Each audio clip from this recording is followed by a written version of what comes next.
in the 3rd Street station, the way only a late June day could be.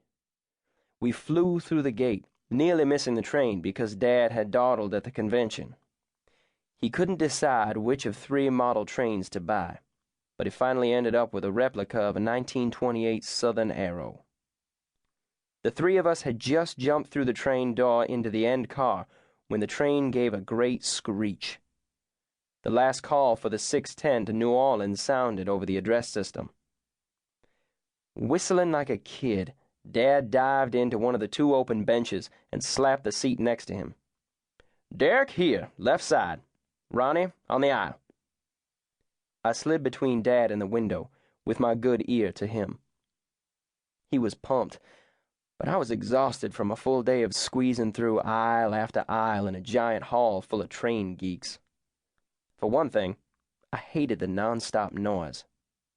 For another, I was sweaty and tired. I'm not all that light on my feet, and running through the train station wasn't my idea of a good time. Ronny sat on the aisle. 2 soldiers in full fatigues took the bench seat opposite us. Does all this matter?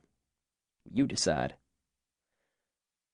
Ronny and I had this gag going, which started during our race to the station. I pretended to be a cranky old man trying to get the last seat, and Ronny kept calling for "Mr. Conductor" in a British accent.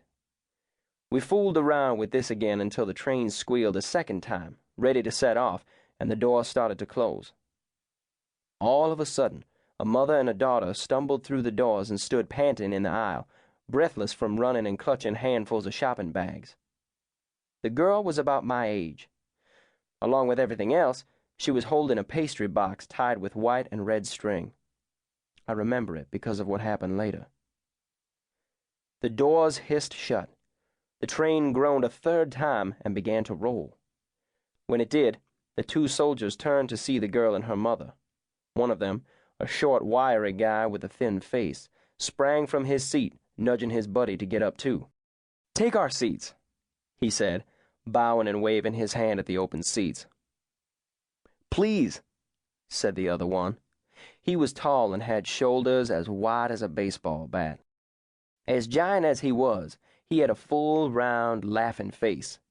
He looked as if he were in the middle of telling a story that he couldn't get to the end of without cracking up.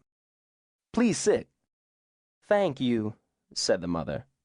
She and her daughter sat down opposite us, while the 2 soldiers stood in the open area near the doors. The moment we pulled out of the station, a block of orange light slanted between the buildings and across the girl's face. She blinked and turned her head away. I don't know if that means anything. I'm only saying that the sun was starting to set. That was some of the last of it we saw that day. Dad unwrapped the Southern Arrow train model and studied it. Oh, right. Here's something else. Dad loved trains, but he sold boats. He sold boats, but he didn't like the water. I guess I inherited that from him. No, that's not right. Genetics has nothing to do with it. I had a thing about water because once... No, never mind. I'll tell you that later. Ronny, though, was a fish. All through high school, he was the best swimmer.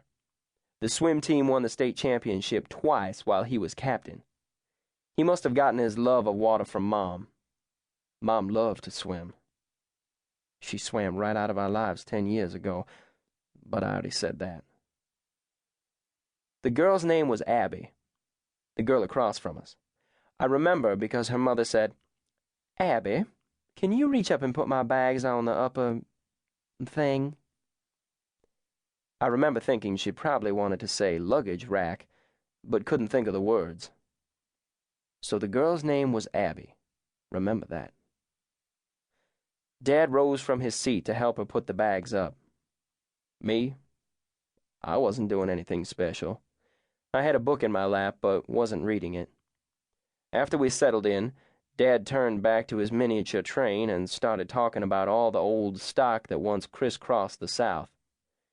He knew a lot about them from the Civil War on. The Del Monte, the Owl, the Golden Rocket, the Coaster,